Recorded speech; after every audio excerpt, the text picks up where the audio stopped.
Irmãos, boa noite. Vamos dar início, ao nosso culto, onde nós temos um momento especial para estudarmos a palavra do Senhor. Que Deus esteja falando ao nosso coração, que nós possamos compreender a palavra dele e colocar em prática, para que o nome do Senhor Jesus seja glorificado em meio às nossas vidas. Vamos iniciar nossa reunião orando, pedindo direcionamento do Senhor. Pai amado, muito obrigado por esta noite e a reunião que iniciamos agora. Para louvor, honra e glória do nome do Senhor. Tenha misericórdia de nós, nos visite, e que a graça do Senhor, ó Deus, mais uma vez seja, ó Deus, contemplada por nós, por meio, ó Deus, da presença, obra e direcionamento do Espírito do Senhor. Tenha misericórdia, Deus, das nossas vidas. Receba, Deus, o nosso louvor, a nossa adoração, todos os atos, ó Deus, deste culto. Que o nome do Senhor, ó Deus, seja sempre engrandecido. Que a palavra do Senhor, ó Deus, seja central, ó Deus, em cada ação nossa. E que o Espírito do Senhor ilumine-nos, ó Deus, ao estudarmos a Tua palavra. Venha sobre nós, ó Deus, sempre o olhar misericordioso do Senhor, para que haja, ó Deus, transformação do nosso ser, que nós possamos descansar, ó Deus, verdadeiramente no Senhor, pois o Senhor é um Deus misericordioso, um Deus bondoso. Fale ao nosso coração, receba o nosso louvor, em nome de Jesus nós oramos. Amém, Senhor. Amém. Irmãos, vamos nos colocar em pé. Nós vamos ler o Salmo de número 149. Salmo de número 149. Fala da realidade do louvor, da adoração, e intitulado Os Fiéis Louvam a Deus. Salmo de número 149. Convido os irmãos a colocarem-se de pé. Convido os irmãos que estão em casa a abrirem as suas Bíblias e lerem conosco este salmo, salmo de número 149. Vamos todos juntos? Leiamos. Aleluia, cantai ao Senhor um novo cântico e o seu louvor na Assembleia dos Santos. Regozije-se Israel no seu Criador, exultem no seu Rei os filhos de Sião. Louvem-lhe o nome com flauta, cantem-lhe salmo com adufe e harpa, porque o Senhor se agrada do seu povo e de salvação adorna os humildes.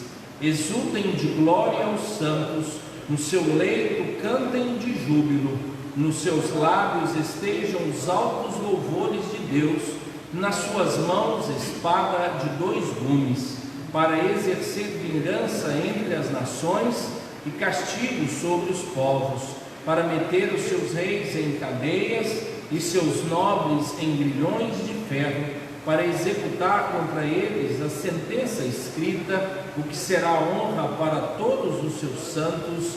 Aleluia! Cantai ao Senhor um novo cântico, o seu louvor na Assembleia dos Santos. Os irmãos podem sentar-se. Irmãos, um dos primeiros hinos do nosso hinário, o hino de número 4, eu queria que você pudesse ir até esse hino de número 4. O título é Culto à Trindade, ao Pai, ao Filho e ao Espírito Santo. E esse hino nos ajuda a entender o que nós faremos aqui na reunião, e a ação do Pai, a ação do Filho e a ação do Espírito Santo. Hino de número 4, culto à Trindade, diz assim: Deus está no templo, Pai onipotente, a seus pés nos humilhamos, servos consagrados, reverentemente ao Deus Santo adoramos, por favor, com amor, espiritualmente Deus está no templo. Cristo está no templo, sumo benefício, por seu sangue nos foi dado. Ele, o bom cordeiro, foi o sacrifício que expiou o vil pecado. Escolheu e sofreu o cabal suplício, Cristo está no templo. Tu que estás no templo, preceptor divino, e os corações habita, tu, paciente mestre, dá-nos teu ensino, aclarando as leis benditas. Que prazer conhecer a graça infinita. Sim, estás no templo. Amém. Essa é a realidade, irmãos, da presença do Pai, do Filho e do Espírito Santo sobre as nossas vidas. Nós vamos ter um momento de oração, irmãos. Primeiro, um momento de oração pessoal, onde a gente vai falar com Deus, né? Depois desse tempo, né, em que nós orarmos e colocarmos a nossa vida na presença do Senhor, nós vamos orar, né, intercedendo pelas vidas que sofrem. A gente sabe dessa realidade, quantos familiares, né, tem pessoas muito próximas de nós sofrendo muito, e a gente tem experimentado novas realidades, né, novos assuntos, novos temas, né, a realidade da morte, da dor e do sofrimento sempre tem estado presente. Então feche teus olhos, ore ao Senhor sobre a sua vida, e depois eu estarei orando, né, colocando as nossas vidas e alguns pedidos de oração que têm chegado até nós.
Pai amado, sonda o nosso coração, veja, ó Deus, o que há em nós, no que é, ó Deus, caminho que não glorifica o nome do Senhor. Ajuda-nos a vencê-los e estar sempre, ó Deus, diante do Senhor. Ajuda-nos, ó Deus, por meio da Tua palavra, a entender, ó Deus, o quanto nós necessitamos do cuidado do Senhor. Pai, também intercedemos, ó Deus, por aqueles que sofrem no Brasil e no mundo, diante, ó Deus, de tal enfermidade que temos vivenciado. O Senhor tenha misericórdia, ó Deus, das famílias enlutadas. O Senhor tenha misericórdia daqueles, ó Deus, que estão internados e sofrendo. O Senhor tenha misericórdia, ó Deus, dos países, das nações, das famílias, ó Deus, que estão passando por toda essa situação. Leva ali, ó Deus, o teu consolo, em especial, ó Deus, sobre as últimas notícias, ó Deus, de morte por causa do Covid. Que o Senhor tenha misericórdia, ó Deus.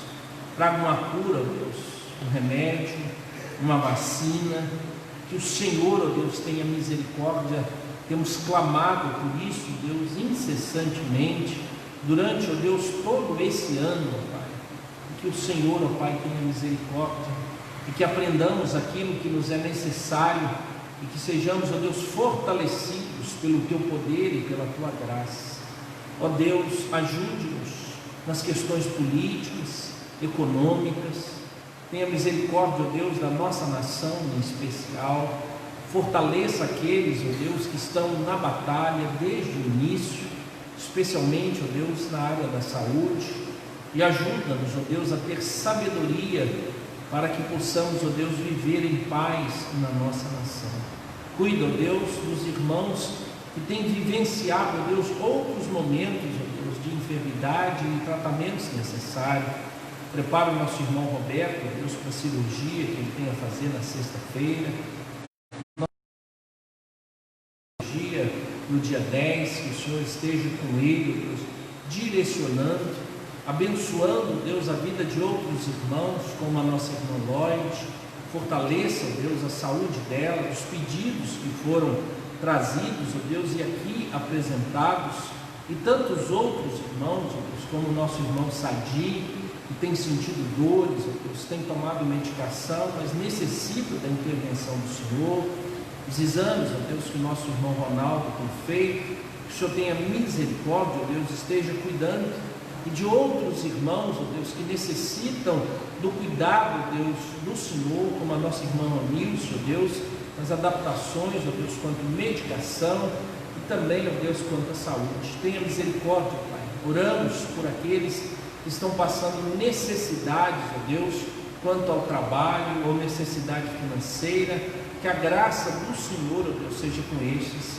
Sabemos que o Senhor é um Deus de misericórdia e de bondade, por isso aguardamos sempre a visita do Senhor.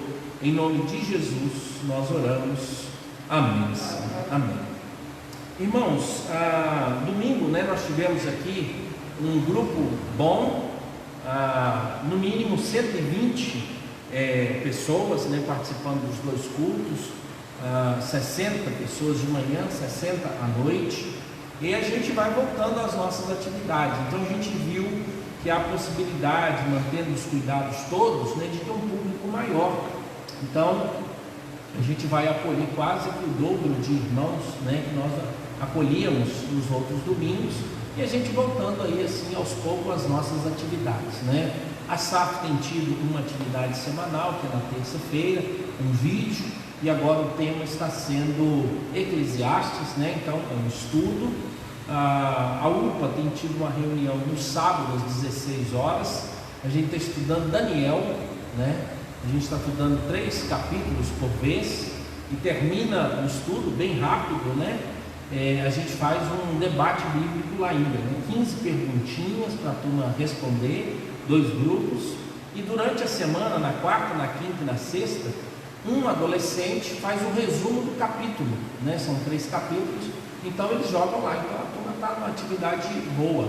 As crianças, elas estão envolvidas também, tem uma reunião às 17 horas, nós vamos ser papai e mamãe, lembra aí, 17 horas eu tenho reunião com as crianças no domingo, e a gente está estudando Jesus e algumas famílias, como Jesus agiu na vida de algumas famílias, e as crianças estão participando. E um desafio que as crianças toparam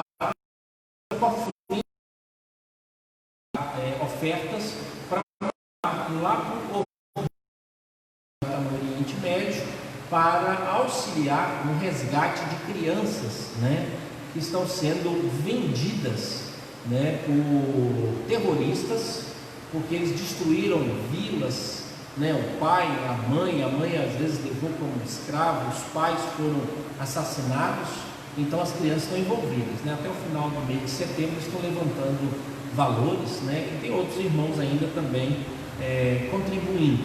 E as nossas atividades, da igreja, quarta-feira estudo, sexta-feira reunião de oração, domingo de manhã escola dominical, e a gente estava fazendo 9 e 10 horas. Agora nós vamos ter, já fizemos esse teste há uma semana atrás, então às 9 horas, tanto os adultos quanto os jovens e adolescentes reúnem. Os adultos estão aqui no templo, nós podemos comportar 60 irmãos, e os jovens e adolescentes reúnem no salão, no mesmo horário, às 9 horas, então já deixa anotado aí, dá para a gente ter um grupo enorme participando, para que a gente possa. E à noite, a gente tem tido um culto com a participação, mais ou menos essa aí, de 60 irmãos. Nós podemos mexer em horário dependendo, da inscrição, como é que os irmãos estiverem participando, e a gente tem a agradecer a Deus, porque a gente está passando por esses momentos todos, ok? Irmãos, nós vamos estudar a palavra do Senhor. Domingo nós tivemos a ceia do Senhor aqui, e a gente falou muito, sobre a importância da ceia, tanto de manhã quanto à noite, com temas diversificados, abordagem, embora falando da ceia do Senhor. Então eu queria, nessa noite, que a gente pudesse meditar num tema, ele é mais abrangente, embora a gente tenha uma definição, sobre como é que Deus nos ajuda na nossa caminhada cristã, como é que a gente cresce, né? Como é que Deus preparou mecanismos para que a gente pudesse crescer na caminhada cristã. E eu queria que você abrisse a palavra do Senhor na segunda carta de Pedro, capítulo 1. Nós vamos ler, irmão, do verso 3 até o verso de número 11, mas eu vou me deter em um verso, né, e caminhar biblicamente em um tema que vai poder nos ajudar aqui, tá? Segunda carta de Pedro, capítulo 1, do verso 3 até o verso de número 11. Eu farei a leitura, os irmãos vão me acompanhar, os irmãos aí em casa também podem abrir as suas Bíblias. É um texto riquíssimo, eu sempre volto a esse texto, pois ele me ajuda muito. Diz assim: visto como, pelo seu divino poder, nos têm sido doadas todas as coisas que conduzem à vida e à piedade, pelo conhecimento completo daquele que nos chamou para a sua própria glória e virtude, pelas quais nos têm sido doadas as suas preciosas e muito grandes promessas, para que por elas vos torneis coparticipantes da natureza divina, livrando-vos da corrupção das paixões que há no mundo.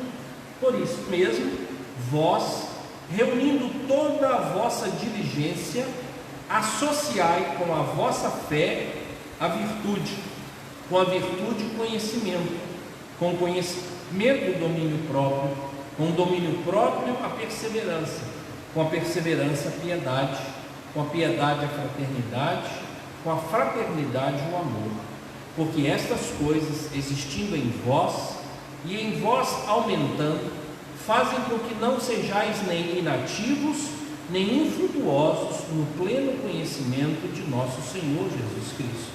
Pois aquele a quem estas coisas não estão presentes é cego, vendo só o que está perto, esquecido da purificação dos seus pecados de outrora.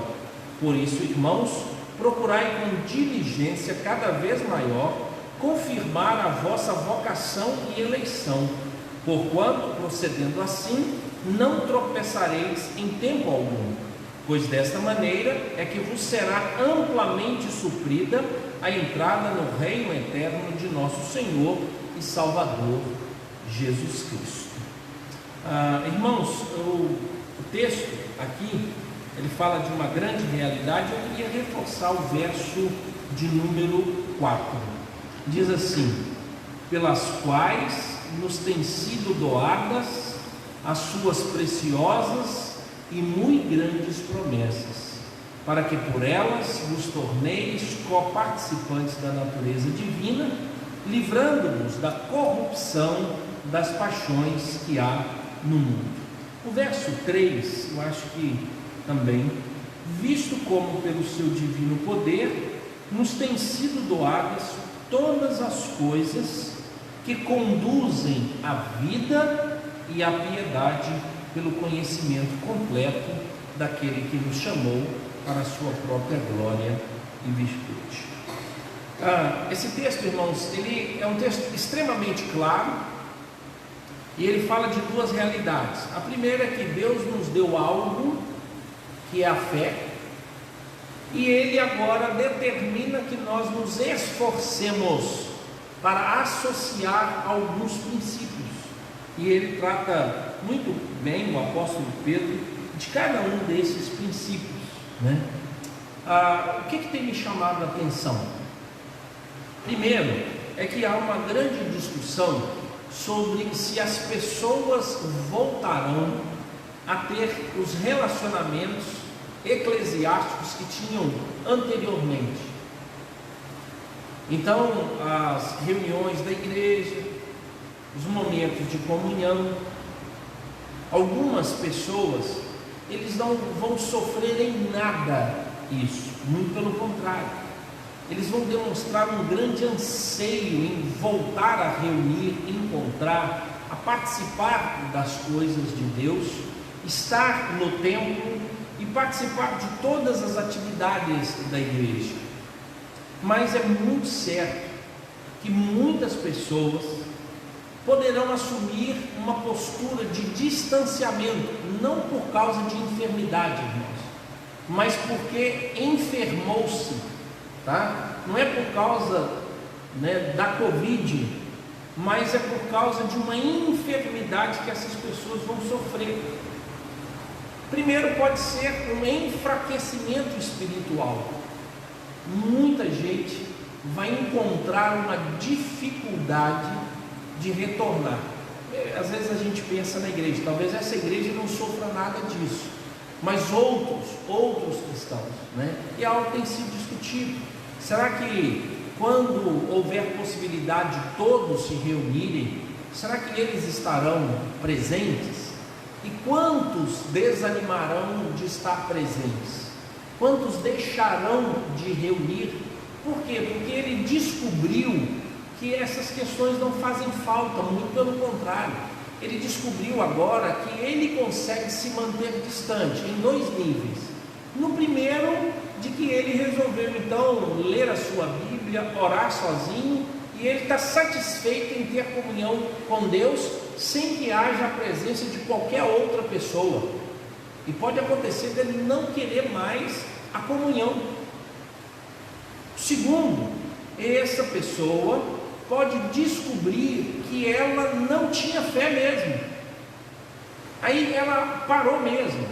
E pode saber, a gente tem conversado, muitas pessoas não conseguiram ter momentos devocionais, não leram as Escrituras, não conseguiram orar. Por quê? Porque a prática dele era eclesiástica, era incomum. Ou seja, só quando ele estava reunido que ele conseguia fazer isso. E é muito comum a gente perguntar às pessoas: você conseguiu? Você está lendo Bíblia? Ele disse: não estou fazendo nada. Eu não estou conseguindo orar, eu não estou lendo Bíblia. E você vai encontrar pessoas que elas vão descobrir que isso não fazia diferença na vida dela. Muito pelo contrário. Agora ela descobriu que tem mais tempo de sobra e que ela não vai se aprisionar mais aos horários, aos compromissos. Isso vai acontecer, irmãos. Isso já está acontecendo, Alguns pastores que nós conversamos, algumas pessoas já tomaram algumas decisões. Elas assim: pastor, eu não vou retornar. Existe um outro aspecto. Existe um grupo que ele não vai querer voltar à reunião, já descobriram isso, na sua localidade mais, no seu ambiente, onde ele costumava. O que aconteceu? Nesse período, todo mundo foi incentivado a quê? A assistir alguma coisa, a procurar um canal, a achar uma transmissão, Por incrível que pareça, algumas coisas aconteceram, ou vão acontecer. Algumas pessoas descobriram que encontraram pensamentos e igrejas que estão de acordo com o pensamento dela. Ela disse: eu era daquela igreja, eu estava lá, mas agora eu estou vendo que tem gente que pensa igual a mim. Eu estou querendo mudar mesmo, eu vou mudar de ambiente. Pode ser positivo ou negativo, mas por quê? Porque ele foi exposto. Antes ele não tinha tempo, porque ele tinha, o tempo dele é da igreja, então ele entendia assim: não, eu sou da igreja tal, eu vou na igreja tal. Mas nesse período, e você experimentou isso, ainda mais se você faz parte de um grupo, chegou uma hora que a gente não estava aguentando, cada um mandava um pregador diferente. Olha esse aqui, veja esse. Aí o outro mandava, e daí você via lá de tudo. Você via de neopentecostal, recebia mensagem, até de gente liberal, ou seja, de gente que acreditava além daquilo que a Bíblia diz, e gente que não acredita naquilo que a Bíblia diz. E eu recebi informações de todos esses grupos, irmãos. Teve um dia, nessas conversas, eu perguntei a uma pessoa conhecida, eu falei: e aí, o que você está seguindo? Aí ele disse: olha, uma coisa eu tenho certeza, a minha igreja não, porque eu assisto tudo de tudo quanto é lugar. Por quê? Porque ele identificou e disse: eu não quero mais ouvir as coisas da minha igreja. E às vezes ele descobriu emocionalmente, agora não teologicamente, emocionalmente. Eu conversei com uma mulher que ela disse para mim assim: pastor, Como é que eu faço quando eu não consigo mais ouvir os tipos de mensagens e eu só consigo ouvir outros? A gente fez muito aconselhamento. E aí você, qual é o lado? E aí muitas pessoas emocionalmente mudaram. Resolveram então assistir e disseram que quando voltar às reuniões, ela agora é de outra igreja, vai estar reunindo com outro grupo. Por quê, irmãos? Porque tudo foi exposto. Quem é que está discutindo isso, irmãos? A igreja não está, porque a igreja está aqui reunida com as dificuldades. Mas olha, no Brasil, nesse momento, pelo menos do que eu tenho conhecimento, segundo o que alguns pastores e pesquisadores, existem 6 pesquisas muito sérias para querer saber qual foi o resultado e qual tem sido o resultado emocional, espiritual, financeiro e de transmissões das igrejas. O que aconteceu nessas realidades? Então a gente foi para a rede social e lá na rede social você descobriu um tanto de coisa, tema que você gostaria de ouvir, mas outra pessoa estava falando, mas já acontecia isso, né? Por exemplo, existem muitas pessoas que a gente lida que eles são assíduos nos programas de televisão como R.R. Soares, como Valdemiro, como os programas adventistas. E de vez em quando a gente vê lá que tem heresias, mas eu não tenho, o controle não fica na minha mão, fica na mão da pessoa, do mesmo modo o celular. Então isso pode acontecer, irmãos. E nós precisamos então, nesse momento, justamente no incentivo de retorno. Então, por exemplo, nós retornamos a ceia do Senhor, né? O nosso público aqui, nós temos em torno de 200 pessoas que congregam na sede, em torno de 200 pessoas que congrega conosco. Então você tem membros comungantes e não comungantes, você tem não membros e você tem frequentadores. Então a gente tem mais ou menos isso, né? Nós conseguimos no domingo reunir um grupo de 120, mas irmãos, pelo menos 40 não compareceram, pelo menos 40, e essa tem sido realidade, de pessoa que talvez tenha enfraquecido, de pessoa que talvez tenha tomado algumas decisões, de pessoas que, ainda que seja por brincadeira, todo mundo, ela vai trabalhar, ela consegue ir no supermercado, ela já foi nas festas, fez viagem, ela encontra com os parentes, ela participa de churrasco, de todas as coisas, mas ela não voltou ainda à reunião da igreja. A igreja parece ser mais difícil, mas você sabe e você tem conhecimento que você já participou de todas as possíveis atividades, exceto o que? Agora ir à escola. O restante, os clubes estão abertos, os comércios estão abertos, os bares estão abertos, os jantanetes estão abertos, o parque Ipanema está aberto, só que deu uma falta de oxigênio lá à noite, teve os percalços. Os hospitais estão atuando, trabalhando, ou seja, quase tudo voltou à atividade, né? As festas de família estão voltando, mas por que o coração não arde para reunir? Existem aqueles ainda impedidos, existem aqueles que têm os infantes, as crianças ainda, elas não estão totalmente liberadas, né? Mas as crianças não estão impedidas de participar conosco, desde que acompanhem e participem de todas as atividades, né? A turma da terceira idade tem voltado, né? Eles estão presentes, né? Que era uma preocupação, mas todo mundo está aqui. Então é o coração que aquece.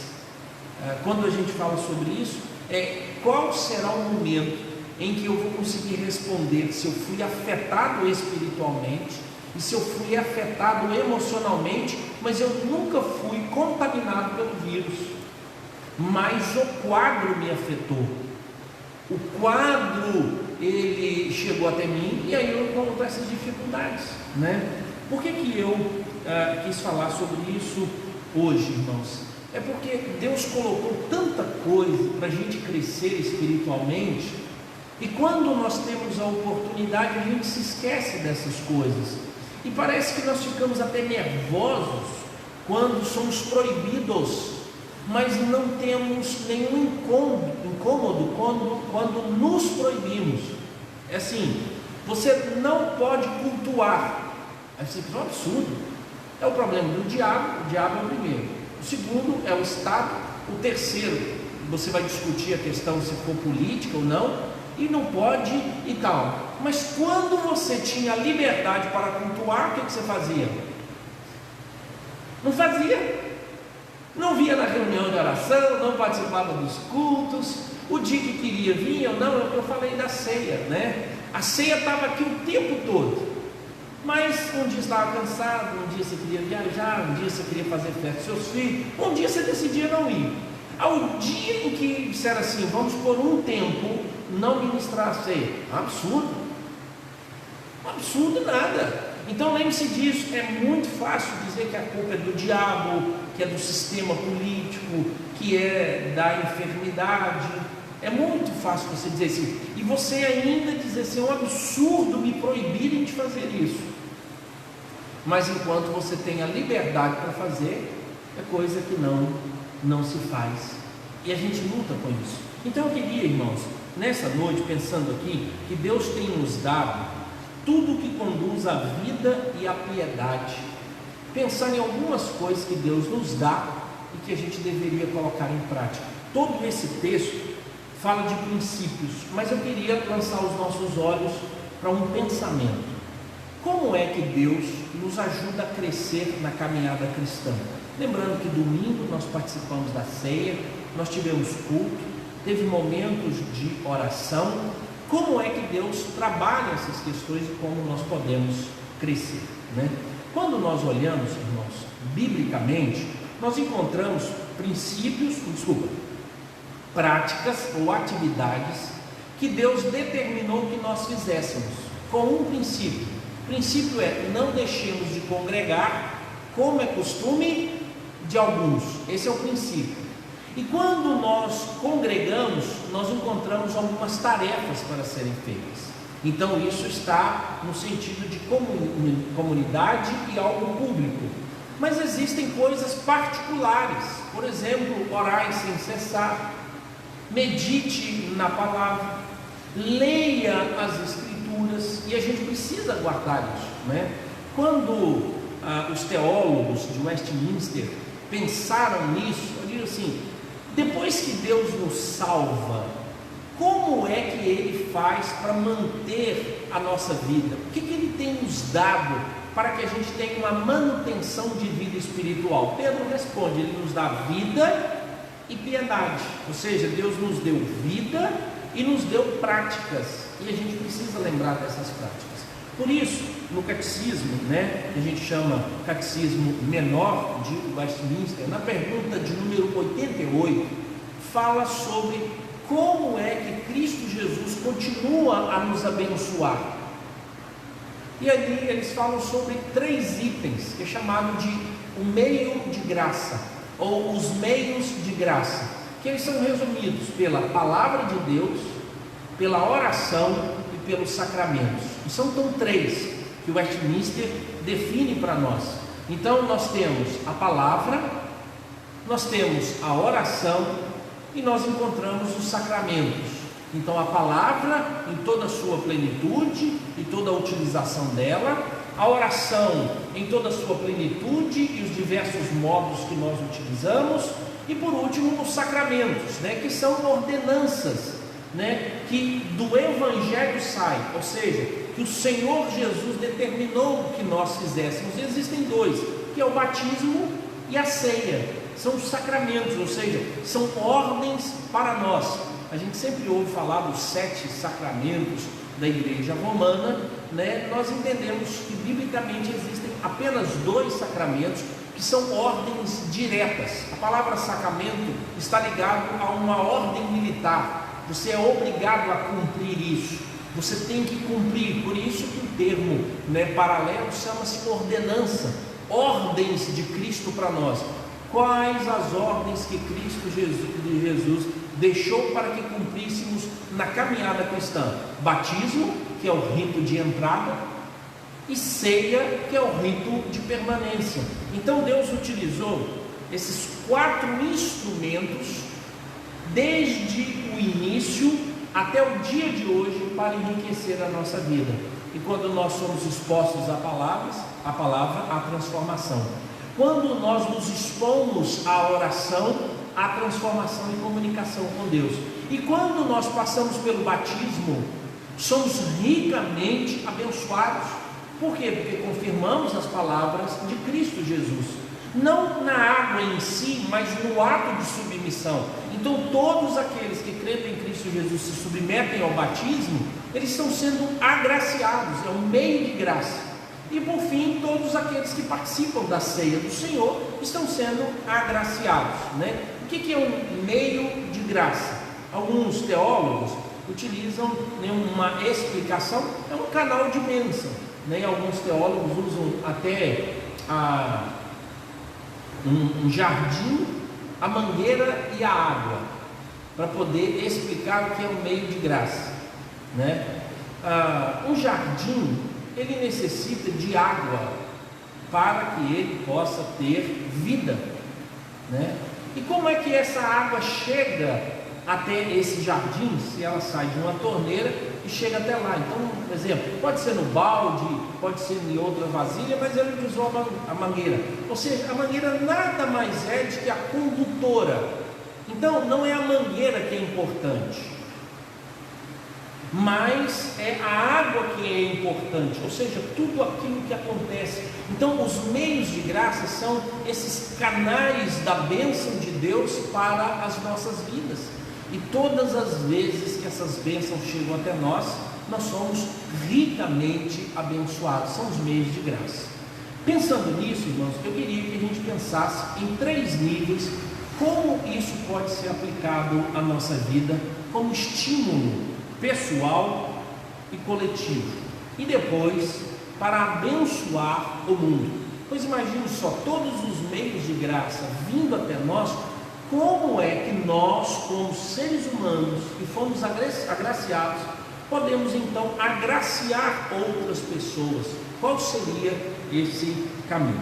Primeiro, definir que existem coisas particulares na caminhada cristã que nós não devemos abrir mão e nós devemos nos apegar. Funciona assim, irmãos. Nós somos salvos em Cristo Jesus, justificados em Cristo Jesus, mas nós necessitamos, por meio do nosso comportamento, da nossa vivência, provar quem somos. Pelo fruto conhecereis. Então preste atenção, não é só se você faz coisa certa ou coisa errada, porque às vezes, né, pelo fruto conhecereis, aí você vê se a pessoa é verdadeira ou falsa. O que é fruto aqui? Então os meios de graça fazem parte disso. Por exemplo, o primeiro dele, de modo particular, é a palavra de Deus. Como nós nos relacionamos com a palavra de Deus? A leitura da palavra de Deus, a aplicação da palavra de Deus para as nossas vidas. Então, irmãos, eu não estou aqui dizendo para você ler a Bíblia agora, tá? Vai além, porque nós sempre somos incentivados à leitura bíblica.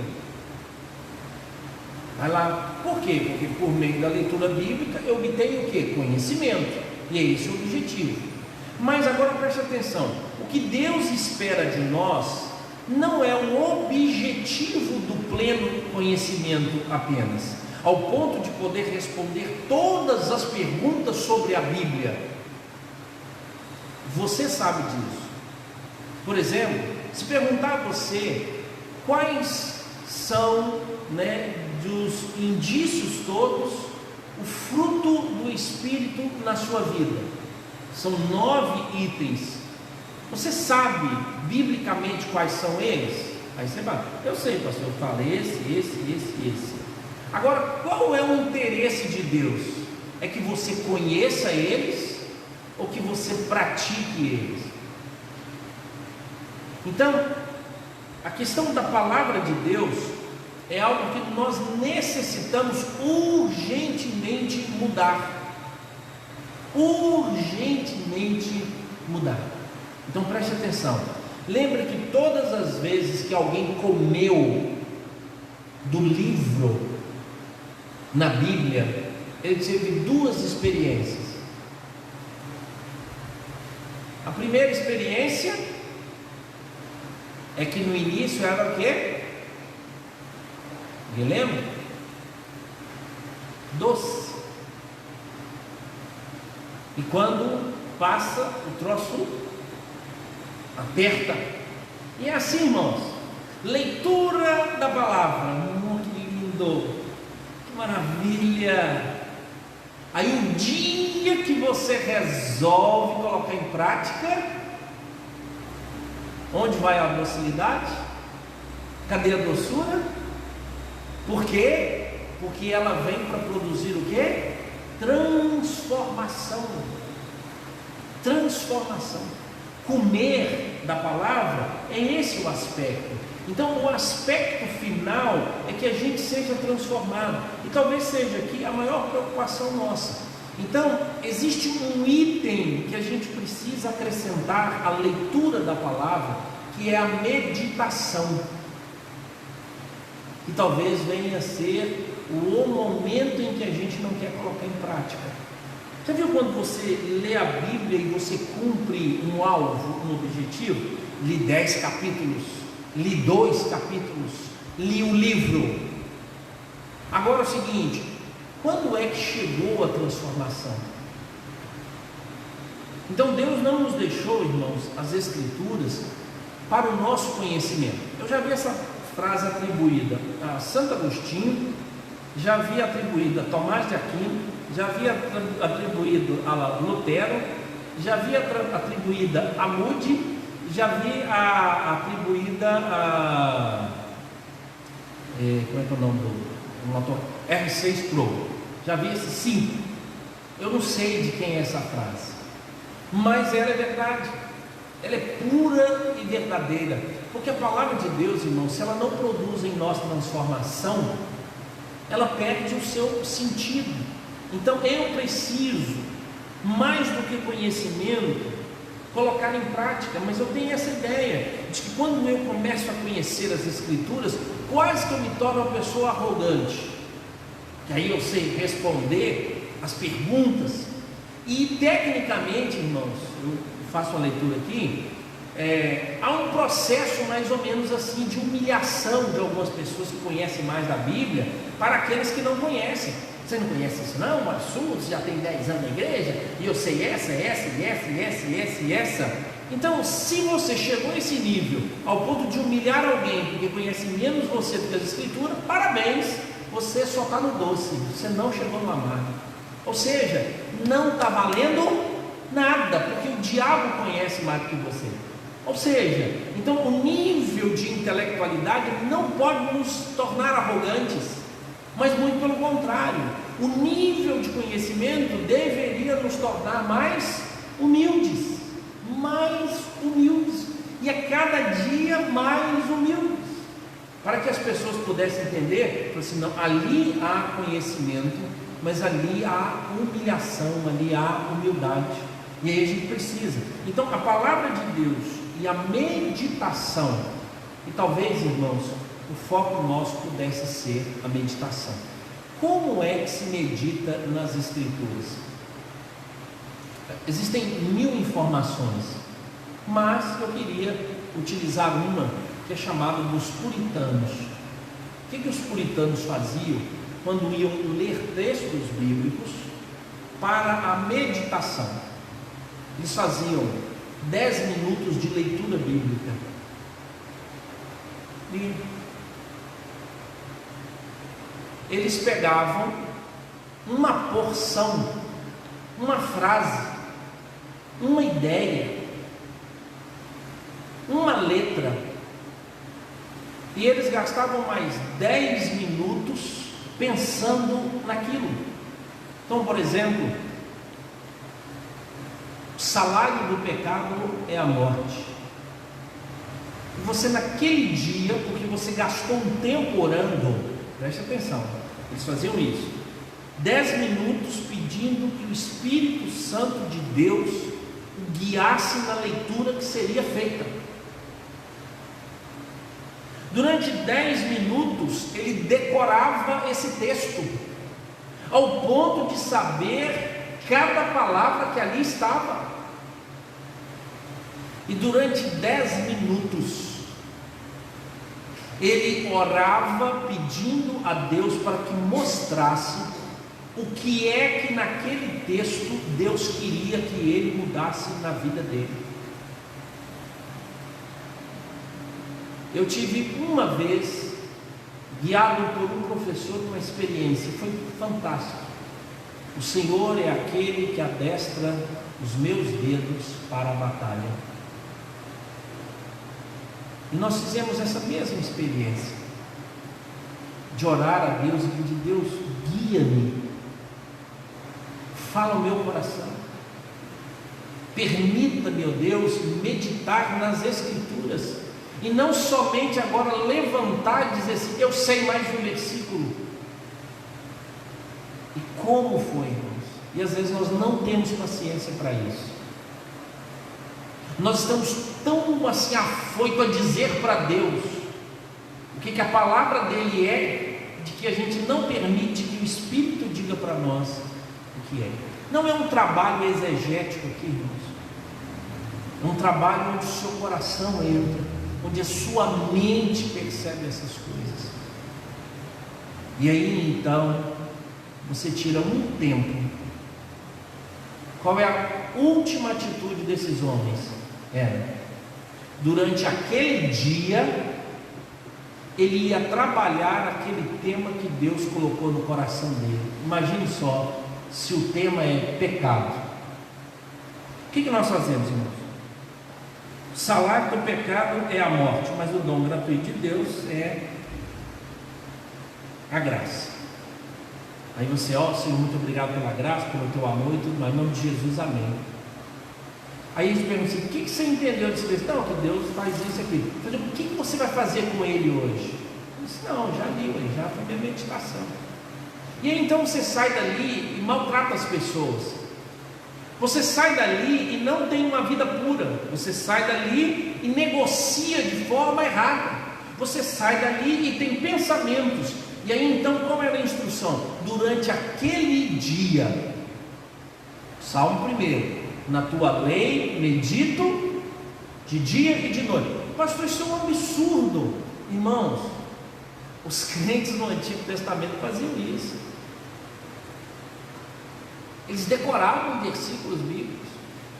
Eles tinham a prática de colocar versículos bíblicos decorados, amarravam no pulso, na testa. São chamados os filactérios, as caixas com a palavra de Deus. E eles então repetiam esse texto o dia todo, para que ele pudesse lembrar da palavra de Deus o dia todo. Então não é uma prática mística,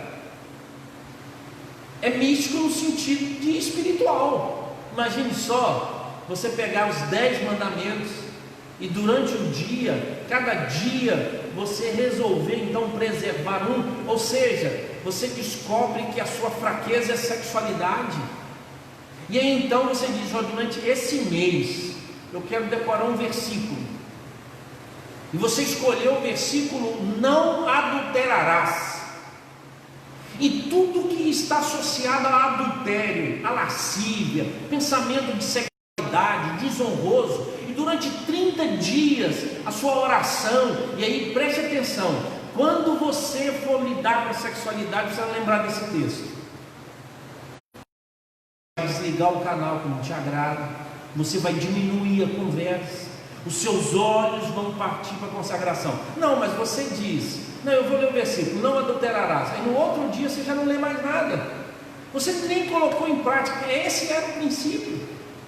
Eu sei de uma igreja em que as crianças iam à frente para poder falar versículo bíblico, e o pastor era da mesma família que essa criancinha.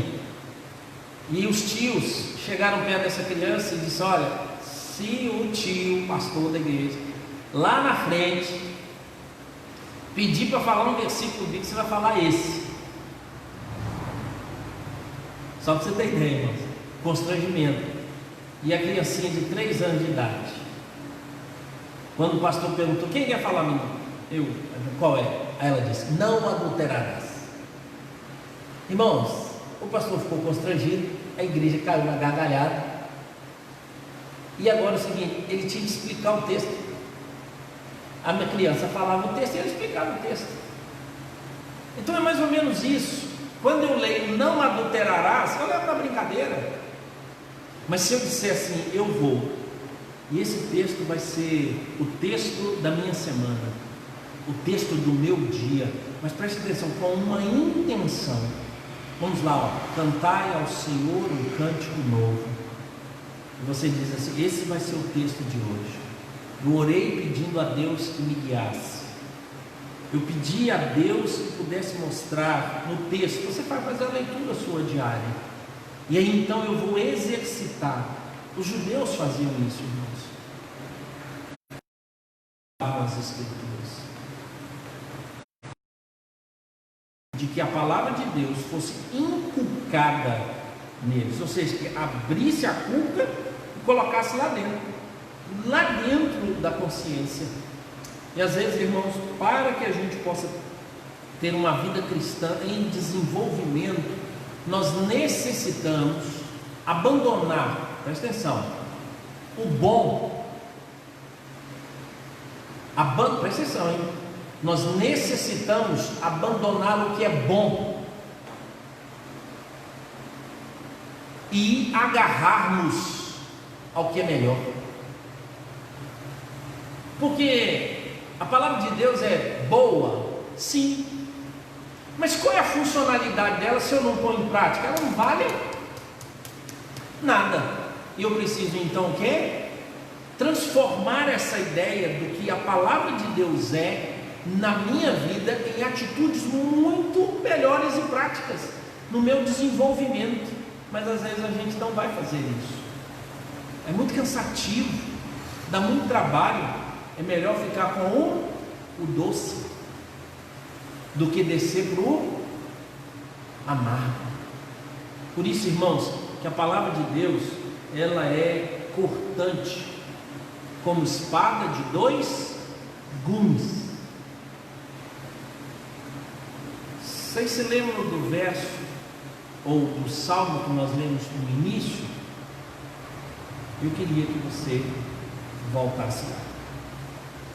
Salmo de número 149.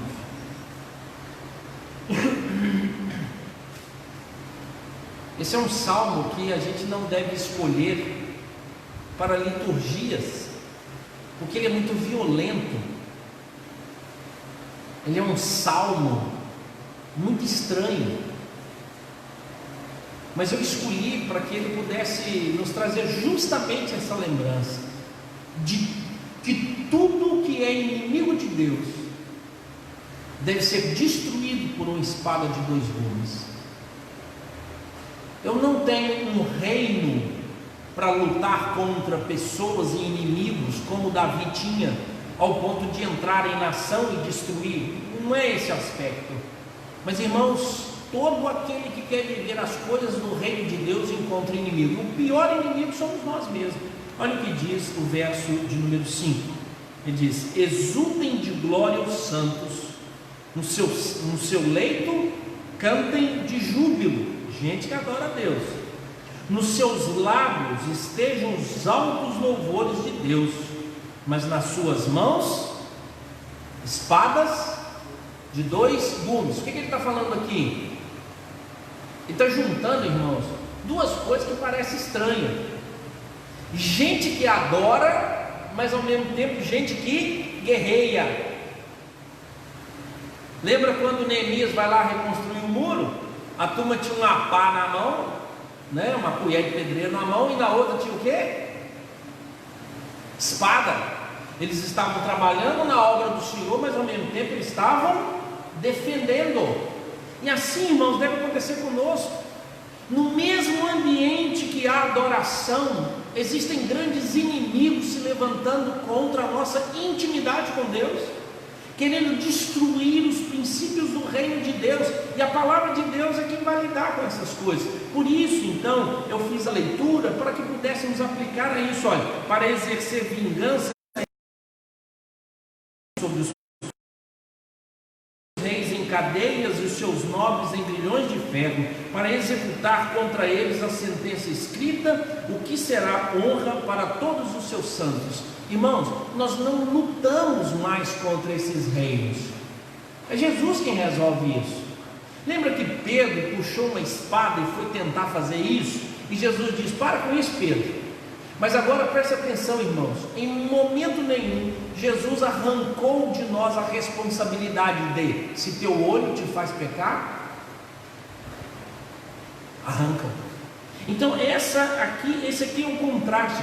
Se eu não tenho mais esses inimigos de fora, eu preciso agora lutar contra os inimigos de dentro. E a Bíblia diz, irmãos, que a palavra de Deus pode cortar ao ponto de separar juntas e medulas, alma e espírito. Ou seja, Deus faz dividir aquilo que é indivisível. Ele ataca dentro de nós aquilo que é necessário. Como é bom, irmãos, saber que Deus utiliza a palavra dele. Mas o que nós fazemos, irmãos?